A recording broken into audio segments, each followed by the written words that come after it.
নমস্কার, আমি doctor Naren Pandey, allergy asthma সেন্টারের পক্ষ থেকে। আজকে আমরা আলোচনা করতে চলেছি প্রচুর মানুষের শুকনো কাশি হয়, অনবরত প্রচুর শুকনো কাশি হয়, ঢাঁ ঢাঁ করে আওয়াজ করে। আর প্রচুর আমার মায়ের বোনেরা আছেন, ওনাদের কাশতে কাশতে ইউরিনও পাস হয়ে যায়, এরকম একটা পরিস্থিতি তৈরি হয়। এটা নিয়ে আমরা আলোচনা করতে চলেছি।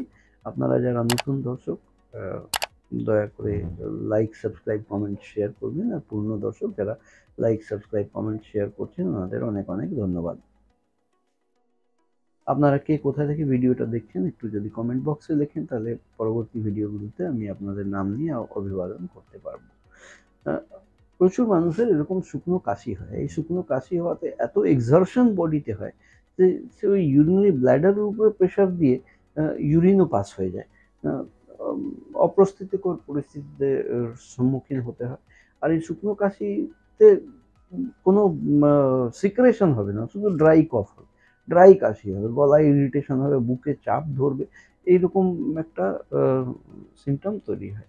বেশিরভাগ ক্ষেত্রে দেখা গেছে এটা পোস্ট নাজাল ড্রিপের জন্য। হ্যাঁ, নাক থেকে যে সর্দি বেরোনোর কথা সেটা পিছন দিকে গিয়ে বুকের মধ্যে জমা পড়ে যায়। এই সকল ক্ষেত্রে আমরা বেশিরভাগ কিছু অ্যান্টি অ্যালার্জিক ওষুধ এবং কিছু নাকের স্প্রে, প্রয়োজন পড়লে কিছু ইনহেলার, সেগুলো ব্যবহার করি। মানুষের অনেক ধারণা যে ইনহেলার ব্যবহার করা মানে আমার তো অ্যাজমা নয়, আমার তো শ্বাসকষ্ট নয়। দেখুন, ইনহেলার দেওয়া মানে সবসময় শ্বাসকষ্ট আর অ্যাজমার জন্য দেওয়া হয় না। ইনহেলার দেওয়ার মূল কারণ হচ্ছে বা মূল প্রয়োজনীয়তা হচ্ছে যে ওষুধটার এমন আকার প্রকার, আকৃতি প্রকৃতির জিনিস আছে যেটা মারফত আমি ওষুধ ডাইরেক্টলি লাঙ্গে, বুকের মধ্যে পাঠিয়ে দিতে পারি, যেটা ডাইরেক্ট গিয়ে অ্যাকশন করতে পারে সঙ্গে সঙ্গে। এবং ডোজে ওষুধের মাত্রাও অনেক কম প্রবেশ করে আমাদের শরীরে।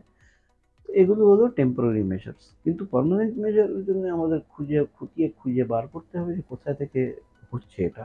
এটা হওয়ার খুঁজতে গেলে কোথাও না কোথাও অ্যালার্জিক ফ্যাক্টর আছে। এই অ্যালার্জিক ফ্যাক্টরের জন্য মডিফাইড স্কিন প্রিক টেস্ট করে তার স্পেসিফিক ইমিউনোথেরাপি ভ্যাকসিন তৈরি করে অ্যাডমিনিস্টার করলে কিন্তু এই সমস্যা থেকে আমরা সমাধান পেতে পারি। এই অ্যালার্জেন ইমিউনোথেরাপি ভ্যাকসিন যে তৈরি হয়, এটা রেডিমেড হয় না। এটা প্রত্যেক ইন্ডিভিজুয়ালের জন্য আলাদা আলাদা ওই মডিফাইড স্কিন প্রিক টেস্টের বেসিসে তৈরি করতে হয়। অ্যালার্জি টেস্টে 2,500 টাকা চার্জেস হয়। আর মডিফাই আর ইমিউনোথেরাপি ভ্যাকসিন 1 বছরের কোর্সের 8,000 টাকা আমাদের সেন্টারে চার্জেস আছে, 1,000 কনসালটেশন ফি আছে। এইরকম যদি পরিষেবা নেওয়ার প্রয়োজন থাকে, তাহলে নিচে দেওয়া অ্যাপয়েন্টমেন্ট নম্বরে কল করে আপনারা ফোন করে অ্যাপয়েন্টমেন্ট নিয়ে এসে এই পরিষেবা নিতে পারেন। কল করবেন 7278034776 এই নম্বরে। আমরা কলকাতায় শিয়ালদা স্টেশনের পাশে মৌলালি মাজার এবং ইন্টারি সিনেমা হলের মাঝখানে বাড়িতে অবস্থিত। আজকের মতন এখানেই শেষ করলাম। আমি doctor Naren Pandey, allergy and centre.